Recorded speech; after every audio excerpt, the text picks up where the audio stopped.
Good morning, welcome to V3 news. లక్ష్యం సమాజహితం. నేను Emilia. బులెటిన్ల ముందుగా హెడ్లైన్స్ చూద్దాం. నేటి నుంచి యథావిధిగా కరోనా టెస్టులు కొనసాగుతాయి. కరోనా వ్యాప్తిపై మీడియా సమావేశంలో మంత్రి ఈటెల.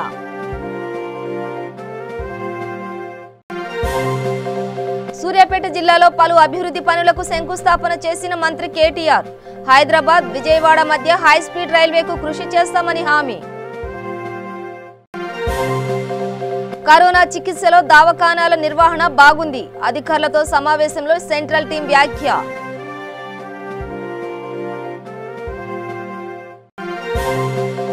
కేటాయించిన శాఖల్లో అవగాహన పెంచుకోవాలి. ట్రైనీ ఐఏఎస్లకు సీఎం జగన్ సూచన.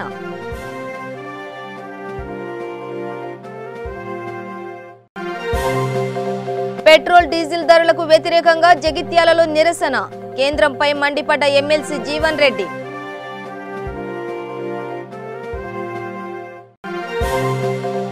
మెదక్ ఎమ్మెల్యే పద్మా దేవేందర్ రెడ్డి నియోజకవర్గ స్థాయి సమీక్ష. అధికారులు, ప్రజా ప్రతినిధులు సమిష్టిగా కృషి చేయాలని సూచన. డీటెయిల్స్ చూస్తే హైదరాబాద్లో కరోనా ప్రభావం ఎక్కువగా ఉందని, పెద్ద సంఖ్యలో కేసులు నమోదవుతున్నాయని తెలంగాణ ఆరోగ్య మంత్రి ఈటెల రాజేందర్ తెలిపారు. నగరంలో మరణాల రేటు కూడా ఎక్కువగా ఉందని చెప్పారు. గ్రామీణ ప్రాంతాల్లో మాత్రం కరోనా ప్రభావం తక్కువగా ఉందని అన్నారు. తిరిగి ఈ రోజు నుండి మళ్లీ కోవిడ్ టెస్టులను నిర్వహిస్తున్నట్లు తెలిపారు. కరోనా పేషెంట్లకు సరైన చికిత్స అందించడం లేదని, కొందరు తప్పుడు ప్రచారం చేస్తున్నారని, అందులో వాస్తవం లేదని ఈటెల అన్నారు. సోషల్ మీడియాలో తప్పుడు ప్రచారం చేస్తున్నారని మండిపడ్డారు. ఐసీఎంఆర్ మార్గదర్శకాల ప్రకారం చికిత్స అందిస్తున్నామని తెలిపారు. విధి నిర్వహణలో ఉన్న 258 మంది వైద్య సిబ్బందికి కూడా పాజిటివ్ వచ్చిందని, హెడ్ నర్స్ ఒకరు ప్రాణాలను కోల్పోయారని చెప్పారు. ప్రభుత్వ ఆసుపత్రుల్లో వెంటిలేటర్లు, బెడ్ల కొరత లేదని, మరో వారం రోజులు అదనంగా 10,000 బెడ్లు అందుబాటులోకి రానున్నాయని తెలిపారు. అనేక దేశాల్లో ఇంక్లూడింగ్ అమెరికా లాక్డౌన్ ఎత్తేసిన తర్వాత మన దేశంలో కూడా అన్ని రాష్ట్రాల్లో ఈ పాజిటివ్ కేసుల సంఖ్య పెరుగుతూ ఉంది.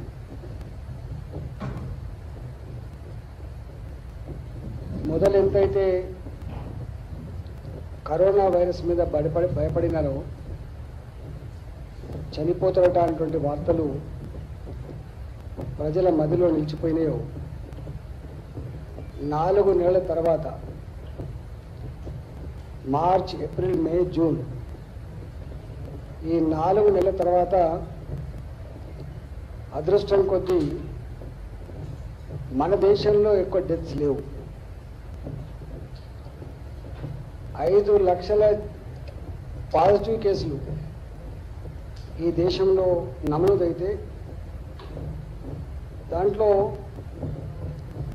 మన దగ్గర మరణాల శాతం కేవలం దేశంలో 3% మాత్రమే. అదేవిధంగా మన రాష్ట్రానికి వస్తే డెత్ రేట్ కేవలం 1.7% మాత్రమే. దేశవ్యాప్తంగా ఈ 4 నెలల కాలంలో 16,475 మంది చనిపోతే, మన రాష్ట్రంలో మాత్రం 247 మంది చనిపోయింది. ప్రజలు ఎంతైతే గాబరపడ్డారో, ఎంతైతే ఆందోళనకు గురైందో, భయపడిందో, మరణాల విషయంలో మాత్రం అట్లా లేదు. గ్రామీణ ప్రాంతాలలో భారత ప్రభుత్వం ఇచ్చినటువంటి లాక్డౌన్ కార్యక్రమాన్ని రాష్ట్ర ముఖ్యమంత్రిగా ఈ రాష్ట్ర ప్రజానీకానికి కేసీఆర్ గారు పిలుపైతే ఇచ్చిండ్రో, దాంట్లో భాగంగా పకడ్బందీ లాక్డౌన్ కార్యక్రమాన్ని చేసుకున్నారు. మొదట్లో బయట నుంచి వచ్చిన వాళ్ళ దాంట్లో కొంతమంది చనిపోవచ్చు, కానీ గ్రామీణ ప్రాంతాలు ఎక్కడ చనిపోలే. గ్రామాలలో మాత్రం కరోనా వ్యాప్తి విషయంలో, కరోనా మరణాల విషయంలో ప్రజలకు ఒక స్పష్టమైన క్లారిటీ వచ్చింది. పెద్ద భయం పల్లెలలో లేదు. వాళ్ళ రోజువారీ కార్యక్రమాలన్నీ కూడా బ్రహ్మాండంగా కొనసాగుతూ ఉన్నాయి. హైదరాబాద్ విజయవాడ మధ్య హైస్పీడ్ రైల్వే లైన్ కోసం తమ వంతు ప్రయత్నం చేస్తామని రాష్ట్ర ఐటీ మున్సిపల్ శాఖ మంత్రి కె తారక రామారావు చెప్పారు. దేశంలోనే హైదరాబాద్ ఓ ముఖ్యమైన మెట్రోపాలిటన్ నగరమని, విజయవాడ ముఖ్యమైన ఆర్థిక కేంద్రమని తెలిపారు. ఈ రెండు నగరాలను అనుసంధానం చేసేందుకు హైస్పీడ్ రైలు రావాలని ఆయన ఆకాంక్షించారు. రెండు తెలుగు రాష్ట్రాల మధ్య కృష్ణానదిపై నిర్మిస్తున్న మట్టపల్లి వారధిని త్వరలోనే పూర్తి చేస్తామని చెప్పారు. నల్గొండ, సూర్యాపేట జిల్లాలో విద్యుత్ శాఖ మంత్రి జగదీష్ రెడ్డితో కలిసి మంత్రి కేటీఆర్ పలు అభివృద్ధి సంక్షేమ కార్యక్రమాలకు శ్రీకారం చుట్టారు. ఈ సందర్భంగా జరిగిన సభల్లో కేటీఆర్ మాట్లాడుతూ సీఎం కేసీఆర్ ఇచ్చిన ప్రతి హామీని నెరవేర్చే దిశగా చర్యలు తీసుకున్నామని తెలిపారు. ప్రభుత్వ ఆస్తులను దోపిడీ చేసే వారిపై, చెరువులు, కుంటలను ఆక్రమించే వారి పట్ల కఠినంగా వ్యవహరించాలని అధికారులకు సూచించారు. ఇంతటి సంక్షోభంలో కూడా సంక్షేమాన్ని ఎక్కడ కూడా ఆపడం లేదు. ఆసరా పెన్షన్లు కావచ్చు, రైతు రుణమాఫీ కావచ్చు, రుణమాఫీలో కూడా 25,000 వరకు రుణమున్న చిన్న సన్నకారు రైతులు ఎవరైతే ఉన్నారో 5.5-6 లక్షల మంది, వారందరికీ ఏకకాలంలో 1,200 కోట్ల రూపాయలు విడుదల చేసి వారికి కూడా రుణమాఫీ చేయడం జరిగింది. ఇన్ని ఇబ్బందులున్నా, లక్షలాదిగా 42 లక్షల మంది ఉన్న ఆసరా పెన్షన్ లబ్ధిదారులైన పెద్ద మనుషులకు, వితంతువులకు, ఇంకా ఇతర ఆసరా లబ్ధిదారులందరికీ కూడా నిరాటంకంగా ఈరోజు 2,000-3,000 రూపాయల పెన్షన్లు అందుతా ఉన్నాయి. నిరాటంకంగా వ్యవసాయదారులకు ఎరువులు, విత్తనాలు వస్తా ఉన్నాయి. 24 గంటల కరెంట్ వస్తున్నది. ఇంతటి ఇబ్బందుల్లో కూడా ఎక్కడా కూడా ఏది ఆగకుండా గౌరవ ముఖ్యమంత్రి గారు ముఖ్యంగా రైతాంగానికి, పేదవారికి సంబంధించిన అన్ని కార్యక్రమాలను కూడా ముందుకు తీసుకొని పొమ్మని చెప్పి గౌరవ మంత్రి గారికి, నాకు గౌరవ ప్రాజెక్ట్ కి ఒక 6.5 కోట్ల రూపాయలు కూడా ఒక 4 రోజుల కిందట విడుదలైనాయి. కొంత పనులు కూడా పురోగతిలో ఉన్నాయని చెప్పి కూడా నేను మీకు సందర్భంగా విజ్ఞప్తి చేస్తూ, ఇంకా కొన్ని డబ్బులు కావాలి, వాటిని కూడా విడుదల చేయించి గౌరవ ముఖ్యమంత్రి గారి దృష్టికి తీసుకొని పోయి తప్పకుండా దాన్ని పూర్తి చేసి గౌరవ ముఖ్యమంత్రి గారి చేతుల మీదుగానే ఆ ప్రాజెక్ట్ ని ఈ ప్రాంత రైతాంగానికి అంకితం చేస్తామని చెప్పి కూడా ఈ సందర్భంగా నేను విజ్ఞప్తి చేస్తా ఉన్నాను. లింగయ్య గారు, నా నియోజకవర్గం అభివృద్ధిలో వెనుకబడి ఉన్నది, మాకు హాస్పిటల్ కావాలి, దాంతో పాటు డిగ్రీ కాలేజ్ కూడా మంజూరైంది, దానికి సంబంధించి కూడా మీరు కొంత చొరవ తీసుకోండి కోరినారు. నేను, జగదీష్ రెడ్డి గారు ఇద్దరం జూరి అదే రకంగా డబుల్ బెడ్రూమ్ ఇళ్ల నిర్మాణం పూర్తి చేసే విషయంలో కూడా గౌరవ శాసనసభ్యులు గారు ఇప్పుడే చెప్పినారు. నేను మీ అందరికీ ఒకటే విజ్ఞప్తి చేస్తా ఉన్నా, మన రాష్ట్ర ప్రభుత్వ ఆదాయం మరి దాదాపుగా మొన్ననే మీరు ఆర్థిక మంత్రి గారు చెప్పింది విన్నారు. ఏ రకంగా ఇంత సంక్షోభంలో కూడా కార్యక్రమాలు చేస్తున్నాం, అది కూడా మీరు చూస్తా ఉన్నారు.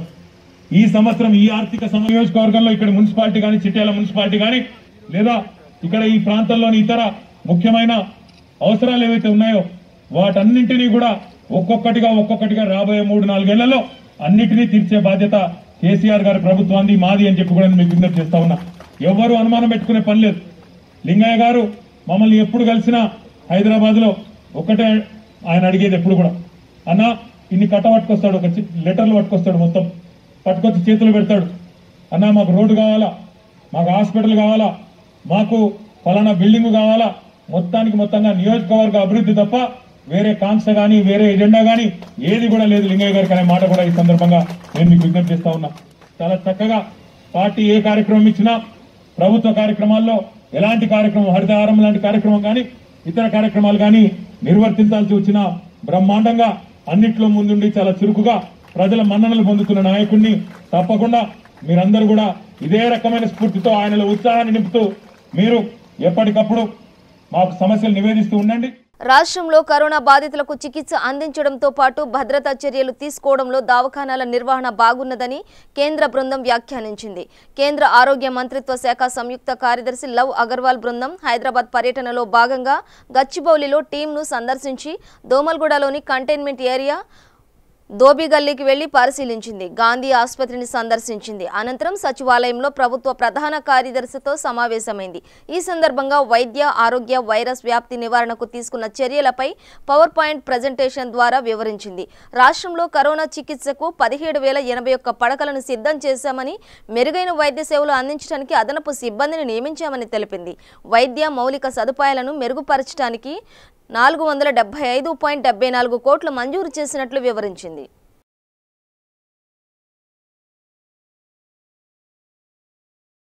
కేటాయించిన శాఖల్లో అవగాహన పెంచుకోవడం ద్వారా అనుభవం సంపాదించాలని ట్రైనీ ఐఏఎస్లకు ఏపీ ముఖ్యమంత్రి వైఎస్ జగన్మోహన్ రెడ్డి సూచించారు. ప్రతి వ్యవస్థలో లోపాలు కనిపిస్తుంటాయని వాటిని ఎప్పటికప్పుడు సరిచేసుకుంటూ ముందడుగు వేసి వాటిని దృఢంగా తీర్చిదిద్దాల్సిన అవసరం ఉంటుందని సీఎం అన్నారు. ప్రభుత్వంలో అనుభవజ్ఞులైన అధికారులు ఉన్నారని వారి మార్గనిర్దేశం తీసుకోవాలని ట్రైనీ ఐఏఎస్లకు సూచించారు. క్యాంప్ కార్యాలయంలో సీఎం జగన్తో ట్రైనీ ఐఏఎస్లు అధికారులు సమావేశమయ్యారు. ముస్సోరిలో రెండో విడత శిక్షణ కోవిడ్ కారణంగా నెల రోజుల పాటు వాయిదా పడింది. ఈ నేపథ్యంలో ట్రైనీ ఐఏఎస్లకు శాఖల కేటాయింపు చేశారు. ఆయా శాఖల్లో అంశాలను విధానాలను తెలుసుకునేందుకు ఈ కాలాన్ని ట్రైనీ ఐఏఎస్లు వినియోగించుకుంటున్నారు.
తెలంగాణ కాంగ్రెస్ కమిటీ పిలుపు మేరకు పెరిగిన పెట్రోల్ డీజిల్ ధరలను వెంటనే తగ్గించాలని జగిత్యాల జిల్లా కాంగ్రెస్ పార్టీ ఆధ్వర్యంలో ఎమ్మెల్సీ జీవన్ రెడ్డి రాస్తా రోకో నిర్వహించారు. అనంతరం ఆర్డీఓ మాధురికి వినతి పత్రం అందజేశారు. ఈ సందర్భంగా ఎమ్మెల్సీ మాట్లాడుతూ కాంగ్రెస్ ప్రభుత్వ హయాంలో 71 రూపాయలున్న డీజిల్ ధర ఈ రోజు 82 రూపాయలు పెంచడం ప్రభుత్వ వైఖరికి నిదర్శనమని, ఇన్ని సంవత్సరాల భారతదేశ చరిత్రలోనే పెట్రోల్ కన్నా డీజిల్ ధర అధికమవడం మొదటిసారి అని బీజేపీ ప్రభుత్వంపై నిప్పులు చెరిగారు. ఈ కార్యక్రమంలో జిల్లా కాంగ్రెస్ పార్టీ అధ్యక్షులు అడ్లూరి లక్ష్మణ్ కుమార్, మాజీ మున్సిపల్ చైర్మన్లు పద్మా దేవేందర్ రెడ్డి, గిరి నాగభూషణం, నాయకులు, ప్రజాప్రతినిధులు, యూత్ నాయకులు తదితరులు పాల్గొన్నారు. ఒకవైపు ఏదైతుందో కరోనా వైరస్ వ్యాప్తితోని సామాన్య ప్రజానీకం వైద్య సదుపాయాలు పొందలేక కేంద్ర రాష్ట్ర ప్రభుత్వాలతోని చేపట్టవలసినటువంటి ఒక వైద్య సహాయక చర్యలు అందుబాటులో తేలేక ఇబ్బందులు గురవుతుంటే ఇవాళ కేంద్ర రాష్ట్ర ప్రభుత్వాలు ఎంతవరకు ఏదైతుందో వారి ఆదాయ మార్గాలను పెంచుకోవాలనేటువంటి ఒక ప్రయత్నం చేయడము నిజంగా దురదృష్టకరం, దుర్మార్గం. దీన్ని కాంగ్రెస్ పార్టీ తీవ్రంగా ఖండిస్తుందని చెప్పి పేర్కొంటున్నాం. స్వయంగా భారత ప్రధాని నరేంద్ర మోడీ గారే కానివ్వండి, కేంద్ర ఆర్థిక శాఖ మంత్రులు స్మృతి ఇరానీ గారు కానివ్వండి, దేశం ఉన్న ప్రత్యేక పరిస్థితులలో ఈ ఆర్థిక పునరుద్ధరణకు సామాన్య ప్రజానీకానికి ఏదైతుందో ఆర్థికంగా వెసులుబాటు కొరకు మీరు 20 లక్షల కోట్ల స్పెషల్ ప్యాకేజీ ప్రకటిస్తున్నట్టు పేర్కొన్నారు. ఒకవైపు ఏదైతుందో 20 లక్షల కోట్ల స్పెషల్ ప్యాకేజీ ప్రకటిస్తున్నట్టు పేర్కొంటూ ఇంకోవైపు ఏదైతుందో ఇలా 2014లో ఎన్డీఏ ప్రభుత్వం అధికారానికి వచ్చే నాటికి క్రూడ్ ఆయిల్ ధర $107 ఉంటే ఇవాళ $40 పడిపోయింది. $107 నుండి $40 పడిపోయింది, అంటే $66 తగ్గిపోయిందని చెప్పంటున్నాను. ఆ ప్రపోర్షియేట్గా ఏదైతే పెట్రోల్ డీజిల్ ధర తగ్గాలి. కానీ ఇక్కడ జరుగుతుంది ఏంటి, ఇక్కడ ఎన్డీఏ ప్రభుత్వం అధికారానికి వచ్చిన డీజిల్ ధర ₹55 ఉండే 2014 మే. ఇవాళ ఎంతుందా, ఎంత ₹81 ఉంది ఆ డీజిల్ ధర. ₹81 అంటే వాస్తవం చెప్పాలంటే తగ్గిన క్రూడ్ ఆయిల్ ధరలని మనం పరిగణలోకి తీసుకుంటే ₹55 అన్నట్టు ఉన్నటువంటిది ఇవాళ కేవలం ₹20 డీజిల్ రావాలి. అది ఇవాళ రెట్టింపు కంటే మరి పెరిగిపోయే పరిస్థితి ఏర్పడింది. అట్లా ఈ పెట్రోల్ సంబంధించి అలా ₹71 ఉంటే ఇవాళ ఎంత అయిందంటే ₹80. కానీ వాస్తవంగా క్రూడ్ ఆయిల్ ధర సగానికి పైగా తగ్గిపోయింది. అంటే ఏంటి, ఎక్సైజ్ డ్యూటీ రూపేణా కేంద్ర ప్రభుత్వం విధిస్తున్నటువంటి ఒక పన్ను భారం వల్ల ఇవాళ ఈ పెట్రోల్ డీజిల్ ధరలు పెరిగి ఈ పెట్రోల్ డీజిల్ ధరలు పెరగడంతో మహిళలు యువతలకు సంబంధించి ఎటువంటి ఘటన జరిగినా త్వరితగతిన చర్యలు చేపట్టడంతో పాటు శిక్షలు తప్పవని, బాధితులు నిర్భయంగా వేధింపుల ఘటనలకు పోలీసుల దృష్టికి తీసుకురావాలని ఏపీ రాష్ట్ర మహిళా కమిషన్ చైర్పర్సన్ వాసిరెడ్డి పద్మ పేర్కొన్నారు. సీఎం వైఎస్ జగన్ దృఢ లక్ష్యంతో దిశ పోలీస్ స్టేషన్లను రాష్ట్ర వ్యాప్తంగా ఏర్పాటు చేశారని, వాటి ద్వారా మంచి ఫలితాలు వస్తున్నాయని తెలిపారు. గుంటూరులో బీటెక్ విద్యార్థి ఘటనపై ఆమె జిల్లా ఎస్పీ కార్యాలయంలో ఎస్పీ ఆర్ఎన్ అమ్మిరెడ్డితో సమావేశమయ్యారు. కేసు పూర్వాపరాలను అడిగి తెలుసుకున్నారు. అన్ని రంగాల్లో అభివృద్ధి చెంది ప్రథమ స్థానంలో నిలవాలంటే ప్రతి ఒక్కరి కృషి అవసరమని ఎమ్మెల్యే పద్మా దేవేందర్ రెడ్డి అన్నారు. మెదక్ జిల్లాలో అభివృద్ధి పనులపై జిల్లా కలెక్టర్ ధర్మారెడ్డి, అధికారులు, ఎంపీడీఓలు, ఉపాధి హామీ పథకం అధికారులతో ఎమ్మెల్యే నియోజకవర్గ స్థాయి సమీక్షా సమావేశం నిర్వహించారు. అభివృద్ధిలో పురోగతికై అధికారులు, ప్రజాప్రతినిధులు సమిష్టిగా కృషి చేయాలని అధికారులను కోరారు. మెదక్ నియోజకవర్గంలో డంపింగ్ యార్డులు, వైకుంఠధామాలు, రైతు వేదికలను త్వరితగతిన పూర్తి చేయాలని అధికారులను ఆదేశించారు. పనులు పూర్తి చేయడంలో నిర్లక్ష్యం వహిస్తే అధికారులపై చర్యలు తప్పవని హెచ్చరించారు. ఈ కార్యక్రమంలో ZP CEO Lakshmibai, DRDO Srinivas, DPO Enoch, Panchayati Raj EE Venkateswarlu, జిల్లా స్థాయి అధికారులు తదితరులు పాల్గొన్నారు.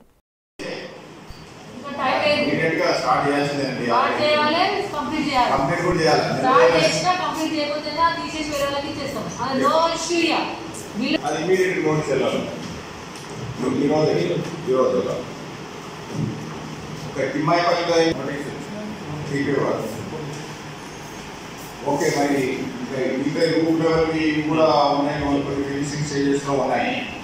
వాటన్నిటిని కూడా మనం ఎట్లయితే అది కావాలనుకుంటే వాళ్ళకి కావాల్సిన అసిస్టెన్స్ ఇస్తాం. బిల్స్ 2 రకాల అసిస్టెన్స్, ఒకటి సిమెంట్కి సంబంధించినంత వరకు సిమెంట్ది మన టీగర్, మనం పాతది 2 BHK ఎట్లాగైతే లెటర్ పెడతాము అట్లాగే లెటర్ పెడతాము, వాళ్ళు 10 days రెంట్ తీస్తామంటారు. మనము దీంట్లో నుంచి డ్రా చేసి ఇస్తాం. శాండ్ కూడా చేద్దాం. స్టీల్ కూడా తక్కువ రేటు, బయట 65,000 ఉందంటున్నారు. అది మనం మాట్లాడతాం, ఇక్కడ లోకల్గా మాట్లాడి తక్కువ రేటు ఇస్తాం. అవన్నీ తీసుకొని వాళ్ళు ఫాస్ట్గా మాత్రం కట్టాల్సిన అవసరం ఉంది.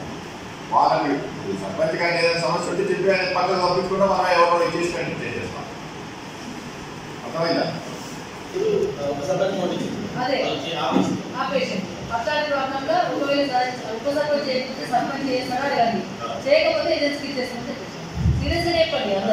అది మనకి అదే అది 1 or 2 days కంప్లీట్ కావాలి. ఇదంతా మనకి ఇమీడియట్ వర్క్ స్టార్ట్ కావాలండి. ఎట్టి పరిస్థితులు వాళ్ళు వర్క్ స్టార్ట్ కాకపోతే మనం 9 రోజుల్లో కంప్లీట్ చేసుకోలేదు.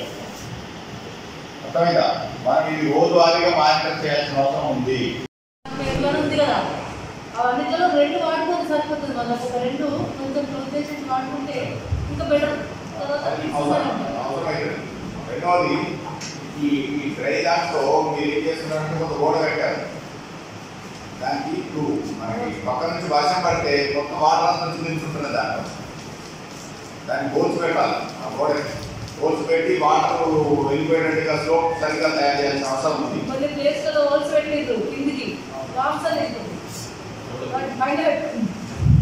వాటికేమో వచ్చేయండి అంటే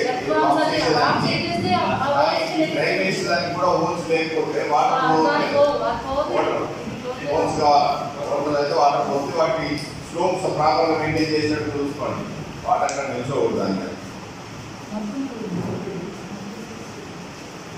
ఓకే, మరి మీ యూనిట్ కూడా మీరు కంప్లీట్ చేసేసి మనం నెక్స్ట్ 7th లోపల రామ్స్ కూడా వేసినట్టు చూడండి. మరి డోర్ టు డోర్ సెగ్రిగేషన్ అవుతుందా?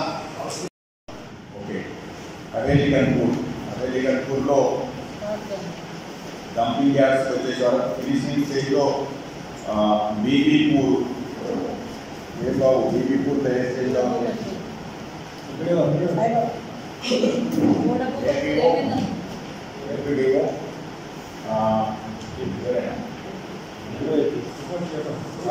ఫినిషింగ్ స్టేజ్ అంటే సార్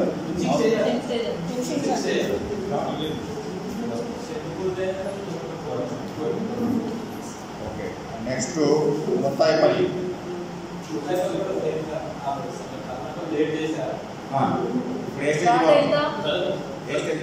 సంగారెడ్డి ఎమ్మెల్యే జగ్గారెడ్డి పెరిగిన పెట్రోల్ డీజిల్ ధరలకు వ్యతిరేకంగా వినూత్న నిరసన చేపట్టారు. ముడి చమురు ధరలు తగ్గించాలని డిమాండ్ చేస్తూ వినూత్నంగా సైకిల్ తొక్కి నిరసన వ్యక్తం చేశారు. కేంద్రంలో బీజేపీ ప్రభుత్వ హయాంలో సామాన్యుడిపై అధిక భారం పడుతూనే ఉందని ఆరోపించారు. కరోనా కారణంగా ఇబ్బంది పడుతున్న పరిస్థితుల్లో ధరలు పెంచి సామాన్యులపై భారం మోపడం సరికాదని అన్నారు. ప్రస్తుతం పెరిగిన పెట్రోల్ డీజిల్ ధరలు తగ్గించేందుకు రాష్ట్ర ప్రభుత్వం చొరవ తీసుకోవాలని అన్నారు. ఈరోజు ఆల్ ఇండియా లెవెల్లో కాంగ్రెస్ పార్టీ పిలుపు మేరకు ముఖ్యంగా సోనియా గాంధీ, రాహుల్ గాంధీ గారు భారతదేశంలో ఈ యొక్క ప్రభుత్వం మోడీ ప్రభుత్వము ప్రజల మీద భారం వేసే విధంగా డీజిల్ ధరలు పెరగడము, అట్లాగే పెట్రోల్ ధరలు కూడా పెరగడం జరుగుతున్నది. కేంద్ర ప్రభుత్వము బీజేపీ ప్రభుత్వం వచ్చిన కాడ నుంచి కేంద్రంలో మన యొక్క ఈ యొక్క ప్రభుత్వం వచ్చిన కాడ నుంచి ధరలు పెంచడమే తప్పితే ప్రజలు ఎక్కడ కూడా ధరలు తగ్గించడం లేదు. కాబట్టి దీనికి నిరసనగా సోనియా గాంధీ, రాహుల్ గాంధీ గారు అట్లాగే రాష్ట్రంలో తెలంగాణ రాష్ట్రంలో ఉత్తమ్ కుమార్ రెడ్డి గారు ఈ ధరలు తగ్గించాలి, డీజిల్ ధరలు, పెట్రోల్ ధరలు తగ్గించాలని ఈరోజు కాంగ్రెస్ పార్టీ నాయకులు అందరం కూడా నిరసన కార్యక్రమాన్ని కలెక్టర్ ఆఫీసులలో ధర్నా కార్యక్రమాలు, కలెక్టర్లకు రిప్రజెంటేషన్ ఇవ్వడం ఇలాంటి కార్యక్రమాలు చేయాలని సోనియా గాంధీ, రాహుల్ గాంధీ గారు, ఉత్తమ్ కుమార్ రెడ్డి గారి పిలుపు మేరకు ఈరోజు ఈ రకమైన మరి కార్యక్రమాన్ని చేయడం జరుగుతున్నది. మరి అట్లాగే రాష్ట్ర ప్రభుత్వం, రాష్ట్ర ముఖ్యమంత్రి కేసీఆర్ కూడా ఈ పేదవాడి మీద వెహికల్ ఉన్న ప్రతి ఒక్కరి మీద కూడా భారం అవుతుంది. డీజిల్ కానీ లేదా పెట్రోల్ కానీ ప్రతి ఒక్కరికి భారం అవుతున్నది. అధిక ధరలు పెరగడం వల్ల ధరలు తగ్గించేంత వరకు కాంగ్రెస్ పార్టీ మరి ప్రభుత్వం మీద ప్రజల పక్షాన పోరాటం చేయడం జరుగుతుంది.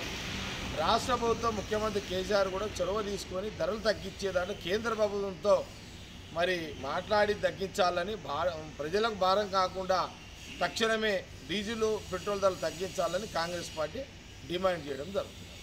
ఖమ్మం జిల్లా తల్లాడ సొసైటీ కార్యాలయంలో లబ్ధిదారులకు నూతన వ్యవసాయ రుణాలను ఎమ్మెల్యే సండ్ర వెంకట వీరయ్య పంపిణీ చేశారు. అనంతరం సొసైటీ చైర్మన్ వీరమోహన్ రెడ్డి ఆధ్వర్యంలో ఏర్పాటు చేసిన సమావేశంలో ఎమ్మెల్యే మాట్లాడుతూ సీఎం కేసీఆర్ ప్రభుత్వం రైతుల సంక్షేమం కోసం నిరంతరం కృషి చేస్తుందని అన్నారు. రైతులకు రైతు రుణమాఫీ, నూతన రుణాలు అందరికీ అందుతాయని తెలిపారు. ఈ కార్యక్రమంలో జెడ్పీటీసీ సభ్యురాలు ప్రమీల, ఎంపీపీ దొడ్డా శ్రీనివాసరావు, తహసీల్దార్ గంటా శ్రీలత, పలువురు ప్రజా ప్రతినిధులు, అధికారులు పాల్గొన్నారు. కొన్ని సాంకేతిక కారణాలు గతంలో ఉన్నాయి. మన అకౌంట్ నెంబర్ సక్రమంగా ఇవ్వకపోవటం, అదేవిధంగా పాస్ పుస్తకాల సమస్య, వీటన్నిటిని కూడా అధిగమించి గతంలో ఏవోలకు ఈ లిస్టు వచ్చేది కాదు, ఎవరికి రుణమాఫీ వచ్చిందో లేదో. అందుకని అసెంబ్లీలో నేనే ఈరోజు ఇంకా ఎవరైనా పడక జూన్ 16వ తారీఖు వరకు పట్టాదారు పాస్ పుస్తకాలు వచ్చినా ప్రతి ఒక్క రైతుకి రైతు బంధు పథకం పడుతుంది. ఎవరికైనా పడకపోతే అది సంబంధిత ఏవో గారికి చెప్పాలని చెప్పి మీ అందరికి విజ్ఞప్తి చేస్తున్నాం. అదే మా కాన్సెన్స్ వాళ్ళకి రాలేదు. సరే, కొన్ని పాస్ పుస్తకాల సమస్య ఉంది. వాస్తవంగా తహసీల్దార్ గారు వచ్చినాక కొంచెం కరోనా ఈ ఇబ్బంది ఉన్నా కూడా మ్యాక్సిమం వారు పాస్ పుస్తకాలు ఇవ్వటంలో మనకి దానివల్ల ఇప్పుడు ఎక్కువ మందికి వచ్చేదానికోసం వీలుంది. అందుకనే మనం కాన్సెన్సీలో అర్హత కలిగిన ప్రభుత్వం ఇచ్చిన నియమ నిబంధనల మేరకు అందరికి కూడా రైతు బంధు పథకం పడిందని చెప్పి ఈ సందర్భంగా తెలియజేస్తున్నాం. 3,90,00,000 రూపాయలు రుణమాఫీ కూడా పడటం జరిగింది. మన ఒక తల్లాల సొసైటీలో 51,00,000 329 మంది రైతులకు మన దగ్గర పట్టడం జరిగింది. దీన్ని బట్టి మీరు అర్థం చేసుకోవాలి. అదేవిధంగా 10 కోట్ల రూపాయలు కొత్త సభ్యులకు మన జిల్లా మొత్తం లోన్స్ ఇవ్వాలని రావడం జరిగింది. నేను మీ అందరికంటే ముందే చైర్మన్ గారిని మనం మాట్లాడి మా నియోజకవర్గం 24 సొసైటీలు ఉన్నాయి జిల్లాలోనే. మరి రైతాంగం ఎక్కువ నియోజకవర్గం అంటే వారు కూడా ముందు 25 లక్షలు ఇచ్చి తర్వాత కొన్నిటికి 15 కొంతమందికి 50 లక్షలు కూడా ఇచ్చారు. ఇప్పుడు చావ వెంకటేశ్వర గారు అదే సరే 45 లక్షలు ఇస్తే 10 కోట్లు పూర్తయిందని బాబాయ్ని అడిగినాం. 30 అన్నట్టు ఇంకొక 5 ఇస్తే ఇప్పుడు చావ వెంకటేశ్వర గారు 10 ఇస్తే చావ గారికి ఒక 10 ఈయనకు ఒక 10 ఇచ్చినట్లు లెక్క. బులెటిన్ ముగించే ముందు హెడ్లైన్స్ మరోసారి. నేటి నుంచి యథావిధిగా కరోనా టెస్టులు కొనసాగుతాయి. కరోనా వ్యాప్తిపై మీడియా సమావేశంలో మంత్రి ఈటెల.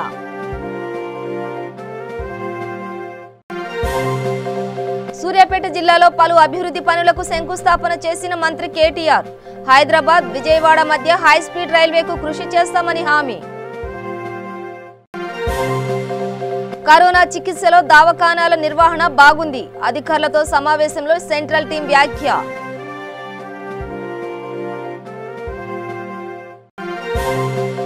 కేటాయించిన శాఖల్లో అవగాహన పెంచుకోవాలి. ట్రైనీ ఐఏఎస్లకు సీఎం జగన్ సూచన.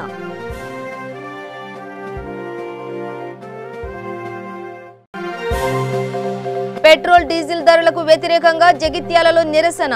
కేంద్రంపై మండిపడ్డ ఎమ్మెల్సీ జీవన్ రెడ్డి.